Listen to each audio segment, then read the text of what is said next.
ನಟ ದರ್ಶನ್ಗೆ ಮನೆಯೂಟಕ್ಕಾಗಿ ಸಲ್ಲಿಸಿದ್ದಂತ ಅರ್ಜಿ ಇದೀಗ ತಿರಸ್ಕಾರವಾಗಿದೆ. ಮ್ಯಾಜಿಸ್ಟ್ರೇಟ್ ಕೋರ್ಟ್ ಅವರಿಗೆ ಮನೆಯೂಟಕ್ಕೆ ಅವಕಾಶವನ್ನ ಕೊಟ್ಟಿಲ್ಲ. ನಟ ದರ್ಶನ್ಗೆ ಸಿಗಲಿಲ್ಲ ಬಿರಿಯಾನಿ ಭಾಗ್ಯ.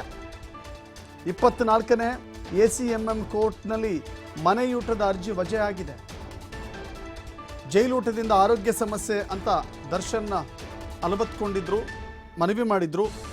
ಅನಿವಾರ್ಯವಾಗಿ ಇದೀಗ ಜೈಲಲ್ಲಿ ಮುದ್ದೆ ಮುರಿಬೇಕಾದ ಸ್ಥಿತಿ.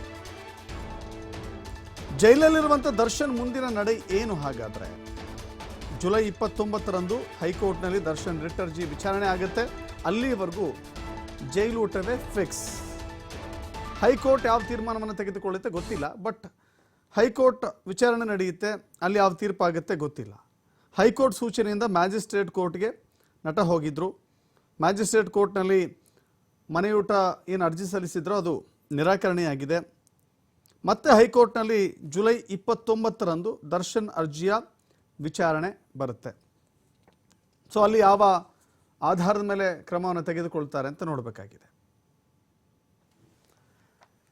ಇನ್ನು ಜೈಲಿನ ಅಧಿಕಾರಿಗಳ ಮನವಿ ಏನಿತ್ತು ಅಂತ ನೋಡೋದಾದ್ರೆ, ದರ್ಶನ್ಗೆ ಮನೆಯೂಟ ಬೇಡ ಅಂತ ಹೇಳಿ ಜೈಲಾಧಿಕಾರಿಗಳೇ ಹೇಳಿದ್ದಾರೆ. ಕೋರ್ಟ್ಗೆ ಹಲವು ಅಂಶಗಳ ಜೊತೆಗೆ ಒಂದು ವರದಿಯನ್ನು ಸಲ್ಲಿಕೆ ಮಾಡಿದ್ದಾರೆ. ದರ್ಶನ್ಗೆ ಸ್ವಲ್ಪ ಬಲಗೈ ನೋವಿದೆ ಅಷ್ಟೇ. ಬಲಗೈ ನೋವಿರೋ ಕಾರಣಕ್ಕಾಗಿ ಮನೆ ಊಟ ಕೊಡಬೇಕು ಅನ್ನೋದು ಲಾಜಿಕ್ ಇಲ್ಲ ಅನ್ನೋದು ಪರಪ್ಪನ ಅಗ್ರಹಾರದ ಜೈಲಿನ ಅಧಿಕಾರಿಗಳ ವಾದ. ಜಿಲ್ಲಾಸ್ಪತ್ರೆಯಲ್ಲೇ ಚೆನ್ನಾಗಿ ಚಿಕಿತ್ಸೆ ಕೊಡ್ಬೋದು ಆ ನೋವಿಗೆ. ಅಲ್ಲದೆ ಜೈಲೂಟದಿಂದ ಅವರಿಗೆ ಇದುವರೆಗೂ ಕೂಡ ಅನಾರೋಗ್ಯದ ಸ್ಥಿತಿ ನಿರ್ಮಾಣವಾಗಿಲ್ಲ. ಜೈಲೂಟದ ಕಾರಣಕ್ಕಾಗಿ ಆರೋಗ್ಯದಲ್ಲಿ ಏರುಪೇರು ಆಗಿಲ್ಲ.